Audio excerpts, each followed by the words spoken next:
జనం ఓటు వేయాలంటే సదరు నాయకుడి ప్రవర్తన సేవాగుణం చూస్తారు. అందుబాటులో ఉంటున్నాడా లేదా తెలుసుకుంటారు. నీతిమంతుడై ఉండి ప్రజల కష్టాలను తీరుస్తాడు అనే ఉద్దేశంతోనే ఓటు వేస్తారు ప్రజలు. అయితే ఎవరు ఎలాంటి వారో తెలుసుకోవడం ఈ రోజుల్లో పెద్ద కష్టమేం కాదు. తెలిసిన నేత అయితే ఓ అంచనా ఉంటుంది. అయితే ఇప్పుడు మీకు వ్యక్తి గురించి చెబుతాను. అతను ఎన్నో సేవా కార్యక్రమాలు చేశాడు. ప్రజల మేలు కోరే లక్షణాలు ఆయనలో ఉన్నాయా లేదా అని ఆయన గురించి విన్నాక మీరే నిర్ణయించి అతను మీకు ఎమ్మెల్యే అభ్యర్థి అయి ఉంటే ఓటు వేస్తారా లేదా అనేది చెప్పండి. ఇక్కడ కేవలం అతనికి ఓటు వేయమనే కాదు, ఇలాంటి అభ్యర్థికే మీరు ఓటు వేయాలనేదే నా ఆలోచన. అతనిది కృష్ణా జిల్లా ఘంటసాల మండలం అచ్చంపాలెం గ్రామం. ఓవైపు ఉద్యోగం చేస్తున్న సమాజం గురించి ఆయన ఆలోచనలు మాత్రం ఎప్పుడూ యాక్టివ్గా ఉండేవి. రాజకీయాల్లో నిజాయితీ ఉండాలని పరితపించే వ్యక్తి ఆయన. హిందీ, ఇంగ్లీషు, తెలుగులో ఆయనకు భాషా ప్రావీణ్యం అపూర్వం. సామాజిక స్పృహ కలిగిన ఆయన పేదలు, మధ్యతరగతి ప్రజల గురించి తప్పించేవారు. అయితే ఓ రోజున ఆయన తన ఊళ్ళో నడుస్తూ ఉన్నారు. అలా నడుస్తూ ఉన్న అతనికి అక్కడ ఊరి ప్రజలు కనపడ్డారు. అప్పుడే కొద్దిపాటిగా వర్షం వస్తుంది. అయితే ఆ నిలబడిన స్థానం బస్ స్టాప్. పేరుకు బస్ స్టాపే కానీ అక్కడ బస్సు షెల్టరే లేదు. ప్రజలు తీవ్రంగా ఇబ్బంది పడుతూ ఉన్నారు. మొత్తానికి ఆ ఊరికి బస్సు షెల్టర్ లేదని బాధపడ్డారు. ఊరంటే ఆయనకు కన్నతల్లితో సమానం. అందుకే 29 ఏళ్ల వయసులోనే ఆయన తాను కష్టపడి సంపాదించిన డబ్బును పోగేసి రోటరీ క్లబ్ సాయం తీసుకొని తన స్వగ్రామానికి బస్ షెల్టర్ ఏర్పాటుకి పూనుకున్నారు. కొద్ది రోజులకే బస్ షెల్టర్ నిర్మాణం పూర్తయింది. సమాజం పట్ల, తమ వారి పట్ల ఉన్న బాధ్యతకు, ప్రేమకు చిహ్నంగా నేటికి కూడా అదే బస్ షెల్టర్ అక్కడ కనిపిస్తూ ఉంది. అలాగే ఈయనకి దేశభక్తి చాలా ఎక్కువ. కార్గిల్ యుద్ధ సమయంలో తన ప్రాణాలర్పించిన కెప్టెన్ పద్మపాణి ఆచార్య వంటి ధీరుడిని కన్నందుకు ఆయన తండ్రి ఎయిర్ మార్షల్ జగన్నాథ్ ఆచార్యను గౌరవించి సన్మానించారు. ఏదైనా సమస్య ఉంటే పరిష్కారం దిశగా ఆలోచించడం ఆయన నైజం. ఒక రోజు ఆయన బస్సులో ప్రయాణిస్తూ ఉన్నాడు. అప్పటికే రాత్రి 7:30 దాటింది. సడన్ గా డ్రైవర్ బ్రేక్ వేశాడు. ఏం జరిగిందో అర్థం కాలేదు. ఒక్కసారిగా బయటకు చూస్తే మేకలు, గొర్రెలు కేకలు వినిపిస్తూ ఉన్నాయి. గొర్రెల కాపరి డ్రైవర్తో గొడవ పడుతూ ఉన్నాడు. ఎందుకంటే 10 గొర్రెల వరకు బస్సు టైర్ల కింద పడి చనిపోయాయి. నేను గొంగళి ఊపినా నువ్వు బస్సు ఆపలేదని కాపరి డ్రైవర్ పై కోపడుతున్నాడు. కానీ డ్రైవర్ మాత్రం చీకట్లో తనకు కనిపించలేదు. లైట్ డిమ్ముగా ఉంది. నల్లటి రోడ్డులో నల్లటి మేకలు, గొర్రెలు కలిసిపోయాయని వాదులాడుకుంటున్నారు. దీంతో వారి సమస్యకు మాధ్య మార్గంగా పరిష్కారం చూపించారు ఆయన. ఆ తర్వాత మరునాడు కొన్ని ప్లాస్టిక్ విసనకర్రలను కొని వాటికి ఇరువైపులా రేడియం స్టిక్కర్లను అంటించారు. అంటే చీకట్లో రేడియం స్టిక్కర్లు ఎంత దూరం ఉన్నా కనిపిస్తాయన్నమాట. వాటిని అక్కడ ఉన్న గొర్రెల కాపర్లకు అందించారు. మరోసారి ఇలా నష్టపోకుండా చీకట్లో రోడ్లపై జీవాలు ఉంటే వాహన డ్రైవర్లకు రేడియం స్టిక్కర్లను చూపించి హెచ్చరించాలని చెప్పారు ఆయన. వాటిని నేటికి వాడుతున్నారు కాపరులు. ఈ ఐడియానే కొనసాగిస్తున్నారు. అలాగే ఒక్క తెలుగు ప్రాంతానికే కాదు, దేశంలో ఎక్కడ సమస్య ఉన్నా స్పందించే నైజం అతనిది.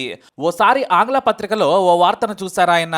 లాతూరులో నీటి కరువు, తాగునీటికి కూడా జనం కొట్టుకుంటున్నారు. నీటి ట్యాంకర్ దగ్గర జరిగిన తొక్కిసలాటలో ఓ మహిళ మృతి చెందింది అన్న వార్త చూసి చెలించిపోయారు. బిందెడు మంచినీటి కోసం ఎలా చనిపోవడం ఏంటా అనుకున్నారు. తాను వారి కోసం ఏం చేయగలని ఆలోచించి గతంలో రైల్వేలో టైం టేబుల్ చీఫ్ కంట్రోల్గా పనిచేసిన అనుభవంతో కాకినాడ నుండి షిరిడి వెళ్లే రైలు లాతూరు జిల్లా మీదుగా వెళుతుందని తెలుసుకున్నారు. వెంటనే కాకినాడ నుంచి షిరిడి వెళ్లే ప్రయాణికులు తలా ఓ 5 లీటర్ల మంచినీరు తమ వెంట తీసుకెళ్లి మధ్యలో ఉన్న లాతూరు జిల్లాలో ఉదయగిరిలో ఇవ్వచ్చని ఫేస్బుక్ లో పోస్ట్ పెట్టారు. ఈ ఆలోచనతో రైలు ద్వారా 3 నుండి 4 వేల లీటర్ల వాటర్ ప్యాకెట్ బస్తాలు పంపేందుకు స్వచ్ఛంద సేవకులు, స్వచ్ఛంద సంస్థలు ముందుకొచ్చాయి. 2 నెలల పాటు ఇలా కొనసాగించారు. ఇది తెలిసి అక్కడి నాటి ఎంపీ సునీల్ బలరాం గైక్వాడ్ ఫోన్ చేశారు. ఎక్కడి నుంచి నీటిని పంపుతున్నారని అనగా 850 కిలోమీటర్ల దూరం నుంచి అని చెప్పడంతో ఆశ్చర్యపోయారు ఆయన. నీరు పంపించిన వారి ప్రయత్నానికి, సేవకు ధన్యవాదాలు చెప్పారు ఆయన. ఇక 2016లో ఉగ్రవాదులపై భారత సైనికుల వీరోచిత పోరాటం చేసి మట్టుబెట్టి పాక్ను చిత్తు చేసిన సమయంలో సైనికుల గౌరవార్థం కన్యాకుమారి నుంచి కార్గిల్ వరకు బైక్ ర్యాలీ నిర్వహించారు. దేశంలో యువకులకు స్ఫూర్తిగా ఈ ర్యాలీ నిలిచింది. దేశంలోని ప్రతి చోట ఈ కార్గిల్ ర్యాలీకి అద్భుతంగా స్వాగతం లభించింది. ఇక విద్యార్థులను భావితరానికి సైంటిస్టులను తీర్చిదిద్దేలా ఇస్రో కార్యక్రమాలపై ఆయన వివిధ కార్యక్రమాలు చేశారు. PSLV-C 37 రాకెట్ ఒకేసారి 104 ఉపగ్రహాలను విజయవంతంగా పంపించిన ఇస్రో సక్సెస్ పై స్కూలు, కాలేజీ పిల్లలకు వివిధ కార్యక్రమాలు చేపట్టి స్ఫూర్తి నింపేలా చేశారు. ఈ కార్యక్రమంలో దాదాపు 3 లక్షల మంది విద్యార్థులు పాల్గొన్నారు. దేశం కోసం ఏ పనైనా చేయడానికి ముందుంటారు. అందులో భాగంగానే మనం మరిచిన పరమవీరులు అనే పుస్తకాన్ని కూడా రాశారు. సమాజంలో స్పృహ పెంచాలి, భావితరాలకు దేశం కోసం ప్రాణాలు వదిలిన వారి కీర్తి, వీరగాథలు చెప్పాలని ఎంతో తపించి పుస్తకం మీద లాభాలు చూసుకోకుండా విద్యార్థులకు అందుబాటులో ఉండేలా చూశారు. ప్రతి వీరుడిది ఓ అద్భుత చరిత్ర, ప్రతి సైనికుడి త్యాగం వెనుక ఓ వీరగాథ ఉందంటూ అద్భుతంగా పుస్తకంలో రాసుకొచ్చారు. ఈ పుస్తకం నేటికి అందుబాటులో ఉంది. రైతులంటే అన్నం పెట్టే దేవుడు. మనం బతకడానికి గాలి, నీరు, ఆహారం అవసరం. గాలి, నీరు ప్రకృతి ఉచితంగా ఇస్తోంది. కానీ మనకు ఆహారం ఇచ్చేది మాత్రం కేవలం రైతు మాత్రమే. అందుకే రైతును దేవుడు అంటారు ఆయన. అందుకే ప్రతి ఏడాది పౌర్ణమి ఏరువాక రోజున రైతును గౌరవించే రైతు పూజోత్సవం అనే సాంప్రదాయం ఉండాలని ఆయన ప్రతిపాదించారు. తన వంతుగా ఆయన రైతులను అభినందిస్తూ, పూజిస్తూ, వారిని పొగుడుతూ కార్యక్రమం చేస్తున్నారు. జాతీయ పతాకాన్ని మనకు అందించిన పింగళి వెంకయ్యకు కూడా ఆయన కేంద్ర రాష్ట్ర ప్రభుత్వాలు సముచితంగా గౌరవించే కార్యక్రమాలు చేపట్టాలని ఎంతో పోరాటం చేశారు. జాతీయ జెండా చూడగానే మనకు దేశభక్తి ఉప్పొంగిపోతుంది. అంతటి గొప్ప కీర్తి పతాకాన్ని అందించిన పింగళి జన్మదినోత్సవాన్ని దేశవ్యాప్తంగా ఘనంగా జరపాలని పోరాడారు. ఇక ఏపీకి ప్రత్యేక హోదాపై ఆయన చేసిన పోరాటం అంతా ఇంత కాదు, ఓ అద్భుతం. ప్రత్యేక హోదా వ్యతిరేకులకు మా మనసులో చోటు లేదు, మా ఇంట్లో ఓటు లేదంటూ నినాదాన్ని సోషల్ మీడియాలో వైరల్ చేశారు ఆయన. ఈ నినాదం యావత్ రాష్ట్రాన్ని కదిలించింది.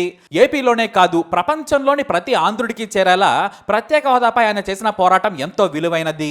నేటికి ప్రత్యేక హోదా పోరాటం ఇంకా బ్రతికి ఉందంటే ఆయనలోని హోదా కోసం ఆరాటమే కారణం. ఇప్పుడు కూడా పొలిటికల్ అనలిస్ట్ గా దాదాపు ప్రతి ఇంటర్వ్యూలోనూ ప్రత్యేక హోదా కోసం ప్రజలందరూ సంఘటితం అవ్వాలని విజ్ఞప్తి చేస్తూ ఉంటారు. అంతేకాదు, కాపు యువతను చైతన్యవంతులను చేసేందుకు సోషల్ మీడియాలో విశ్లేషణాత్మక అనాలిసిస్ చేస్తున్నారు ఆయన. మరో విషయం ఏమిటంటే, ప్రత్యేక హోదా కోసం ఒక చిహ్నాన్ని తయారు చేసి సొంత ఖర్చుతో బ్యాడ్జీల రూపంలో తయారు చేసి ప్రతి ఒక్కరికి ఇచ్చారు. ఆయన ఎక్కడికి వెళ్ళినా, ఎవరు ఎదురుపడినా సరే ఆ బ్యాడ్జీని ఎదుటి వాళ్ళకి ఇచ్చేవారు. అలాగే తన షర్టు జేబుకి ఎప్పుడు తగిలించుకునేవారు ఆయన. ప్రత్యేక హోదా మన హక్కు కాబట్టి ఆంధ్రాలోని ప్రతి ఒక్కరూ మీ ఇంటిపై ప్రత్యేక హోదా జెండాను పెట్టుకోండి కొత్త ఆలోచనకి తెరలేపిన వ్యక్తి ఈయన. ఇలా సమాజంతో పాటు తన వర్గానికి కూడా అధికారం దక్కాలనే పట్టుదల దీక్షతో ముందుకు సాగుతున్నారు. మరి ఇంతకీ ఆయన ఎవరు? ఎంతసేపు మనం మాట్లాడుకుంది ఎవరి గురించి? ఆయన మరెవరో కాదు, మనకి నిత్యం ఫోన్లలో, టీవీలో కనపడుతూ దేశ సమస్యల గురించి, అలాగే రాష్ట్ర సమస్యల గురించి మాట్లాడే చింతా రాజశేఖరరావు గురించి.